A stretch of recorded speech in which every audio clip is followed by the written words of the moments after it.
daerah mana sah? Daerah mana sah? Ini di Sawang Bau. Oh, Sawang Bau lah. Ya. Sawang Bau tu kalau bahasa Malaysia apa sah? Sawang Bau. Oh gitu ya? Bau itu berarti kurang berapa kalau bahasa Aceh? Kalau bahasa Thailand? Wang Chin. Bergerak bau turis dari Lamno. Ini turis dari Lamno ni. Yang ke Aksa Amerika. Kan dia perginya ame apa? Ame duku apa? Duku arwah. Ya ini. Ini dulu perjuangan kita waktu mata kopi lah tak buat perjuangan macam haji berat nampak ha. Pak nampak je yang kalau cik hiu pak nampak. Ikan buat haji po cuma kan nak kai pon je lebih ha. Buat nak kopi kahek aku. Siap bau.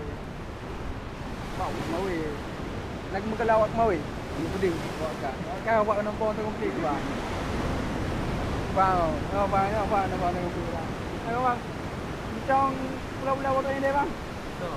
Rem pulau deh. Nak Rem panduk lah. Karena tu tendang aku ni. Oh, kejap bang.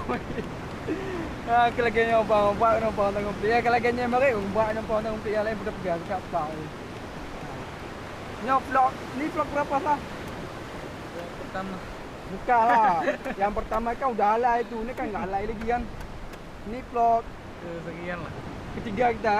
Ada je tak beralai. Memang pucat depu buat kerja pucat pak tu. Pak awak boleh Aceh macam agak hitam macam lah. Nyonya boleh nyonya boleh hitam je lagi awak nego kita tak apa. Nak kerja le bang nyonya garap pegah apa ada ngo je tu. Aji awak dengar bang ngo je.